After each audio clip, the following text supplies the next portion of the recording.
नमस्कार साथियों, मेरा नाम है आर के सिंह। संस्कृति आईएएस के सरकारी योजना एवं कार्यक्रम सीरीज में आप सभी का स्वागत है। इस सीरीज के अंतर्गत आज हम जिस टॉपिक की चर्चा करने वाले हैं वो एक इनिशिएटिव है, एक पहल है जिसका नाम है विकसित पंचायत कर्मयोगी पहल। तो देखेंगे कि आखिर ये पहल क्यों चर्चा में है, इसके महत्वपूर्ण बिंदु कौन से हैं, इस पहल की कौन सी विशेषताएं हैं, इसके अलावा इस पहल से जुड़ी हुई अन्य जो पहले हैं जैसे कि आईजीओटी जो डैशबोर्ड है वो क्या है, इसके अलावा जो सीपीजी-आरएमएस जो रिपोर्ट है वो क्या कहती है, इन सारे बिंदुओं की चर्चा हम संक्षिप्त रूप से करेंगे। चलिए देखते हैं। चर्चा में आगे बढ़ने से पहले आप सभी के लिए एक महत्वपूर्ण सूचना है संस्कृति आईएएस की मुखर्जी नगर की सभी जो ऑफलाइन क्लासेज हैं वो अब शुरू हो चुकी हैं। ये सभी जो क्लासेज हैं सभी सुरक्षा मानकों और सुविधाओं से युक्त हैं, तो अब आपको परेशान होने की आवश्यकता नहीं है। सभी जो सुरक्षा मानक हैं उनको पूरा करके ये क्लासेस स्टार्ट की गई हैं। इसके अलावा भी एक सूचना है, नव वर्ष के अवसर पे, न्यू ईयर्स के अवसर पे देखें तो एक ऑफ़र संस्कृति आईएएस के द्वारा दिया जा रहा। ये जो ऑफ़र है अप टू 75% है, यानी 75% तक की अलग अलग जो ऑनलाइन कोर्स हैं उन पर ये छूट आपको प्रदान की जा रही है। इसके लिए एक समय सीमा है, एक डेडलाइन है और ये है 2 जनवरी 2025, यानी इस तिथि तक अगर आप इन कोर्स में रजिस्ट्रेशन करवा लेते हैं तो आप इस छूट का लाभ प्राप्त कर सकते हैं। कुछ महत्वपूर्ण इस ऑफर के तहत जो कोर्स हैं जैसे यूपीएससी जो फाउंडेशन कोर्स हैं उनमें जीएस केवल अगर आप कोर्स में नामांकन करवाते हैं, यानी सामान्य अध्ययन के केवल कोर्स में नामांकन करवाते हैं तो आपको केवल 55,000 फ़ी देना पड़ेगा। इसके अलावा दूसरा जो प्रोग्राम है वो है जीएस प्लस सीसेट, यानी ये कम्बो पैक है जिसमें सामान्य अध्ययन के साथ आपका जो सीसेट कोर्स है वो भी कंप्लीट कराया जाएगा और इसकी जो फीस है वो मात्र 60,000 है। और अगला जो प्रोग्राम है वो है वीओडी जीएस का प्रोग्राम जो कि आपको केवल 50,000 में दिया जा रहा है।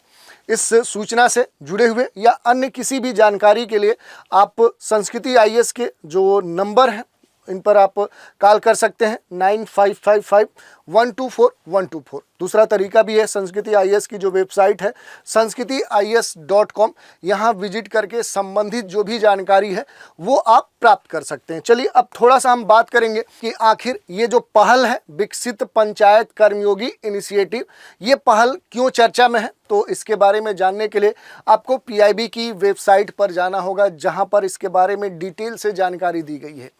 डॉक्टर जितेंद्र सिंह उन्होंने ज़मीनी स्तर पे जो शासन है, जो गवर्नेंस है, उसको मजबूत बनाने के लिए, उसको सशक्त बनाने के लिए विकसित पंचायत कर्मयोगी जो पहल है, जो इनिशिएटिव है, इसको स्टार्ट किया है। इस बात पर भी जोर दिया है कि दीर्घकालिक लेवल पे सार्थक बदलाव लाने की ज़रूरत है और इसके लिए शासन में सुधार की जो शुरुआत है वो ज़मीनी स्तर पे होना चाहिए, व्यवहारिक स्तर पे होना चाहिए। और मंत्री जी ने सुशासन दिवस के अवसर पे 5 जो अग्रणी जो पहले हैं उनकी भी यहाँ पर घोषणा की और इसी कारण से देखें तो कहीं ना कहीं ये जो कहें तो ज़मीनी स्तर पे जो लागू करने की बात कही जा रही है, सुशासन को और मजबूत करने की बात कही जा रही है, इस कारण से एक बार फिर से ये जो पहल है ये कहीं ना कहीं चर्चा का विषय बनी हुई है। तो इस कारण से देखें तो ये महत्वपूर्ण है। यही नहीं, ज़मीनी स्तर पे जो शासन है उसको मजबूत करने की दिशा में एक महत्वपूर्ण कदम के तौर पे भी देखा जा रहा है, क्योंकि केंद्रीय जो विज्ञान और प्रौद्योगिकी जो पृथ्वी विज्ञान मंत्री स्वतंत्र प्रभार, प्रधानमंत्री कार्यालय, परमाणु ऊर्जा विभाग के साथ अंतरिक्ष विभाग का जो और कार्मिक लोक शिकायत और पेंशन राज्य मंत्री हैं, कौन से, जितेंद्र सिंह। इन्होंने बड़े स्तर पे देखें तो पूर्व जो प्रधानमंत्री हमारे देश के थे अटल बिहारी वाजपेयी, उनकी जो 100वीं जो जयंती है उसके अवसर पर मनाए जाने वाले जो सुशासन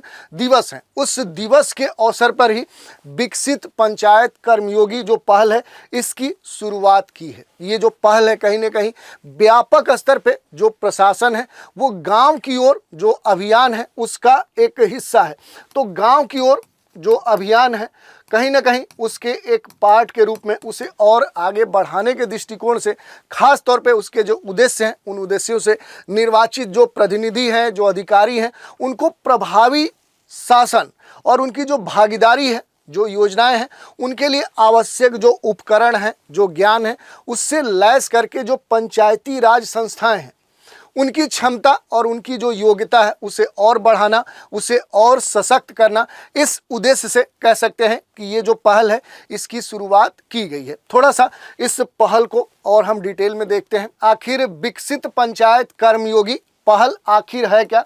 तो देखिए, ये जो पहल है कहीं ना कहीं जो एक व्यापक अभियान है प्रशासन गांव की ओर, इसी का एक अंग है, एक पार्ट है। और इस पहल का जो महत्वपूर्ण उद्देश्य है वो क्या है? निर्वाचित जो प्रतिनिधि हैं, जो अधिकारी हैं, उनको प्रभावी शासन और जो भागीदारी पूर्ण योजना है उसके लिए जो आवश्यक संबंधित जो उपकरण है, जो ज्ञान है, उससे युक्त किया जाए, लैस करके पंचायती राज संस्थाओं जो पीआरआई है उसकी जो क्षमता है, उसकी जो योग्यता है, उसको और बढ़ाया जाए और सशक्त किया जाए। फिलहाल इसका जो परीक्षण है वो देश के कुछ राज्यों में किया जा रहा है, जिनमें उड़ीसा, असम, गुजरात और आंध्र प्रदेश शामिल है। तो ये महत्वपूर्ण बात है। इसके अलावा इस पहल से जुड़ी हुई कुछ अन्य विशेषताओं की चर्चा कर लेते हैं। तो देखिए, ये जो पहल है ये ज्ञान के जो अंतराल है, जो एक तरह से देखें नॉलेज का जो डिस्पैरिटी है, अलग अलग क्षेत्रों के स्तर पे, अलग अलग समुदायों के स्तर पे, अलग अलग क्षेत्रीय लोगों के स्तर पे, उस अंतराल को पाटने के लिए और सेवा वितरण को बढ़ाने के लिए जो ई लर्निंग प्लेटफॉर्म है, जो एआई संचालित जो चैटबॉट है और इसके साथ ही जो मोबाइल है, जो मोबाइल ऐप है, उनका लाभ उठाने का कह सकते हैं कि एक तरह से मंच प्रदान करती है। और ये जो कार्यक्रम है, ये जो गवर्नेंस है, जो शासन है, उसको विकेंद्रीकृत करने और इसके अलावा ही ज़मीनी स्तर पे सहभागितापूर्ण कह सकते हैं कि जो निर्णय है उस निर्णय को लेने के लिए बढ़ावा देता है। और इस निर्णय को देने के साथ ही सरकार के व्यापक जो मिशन है उसके अनुरूप इसका संचालन भी है। और इस पहल से जो नागरिक केंद्रित शासन है उसके मापनीय जो मॉडल है वो तैयार होने की उम्मीद की जा रही है, जिसमें देखें तो खास तौर पे जो पंचायती राज संस्थाएं हैं वो ग्रामीण भारत में समतापूर्ण और सतत विकास को आगे बढ़ाने में सक्षम होगी, ये उम्मीद की जा रही है।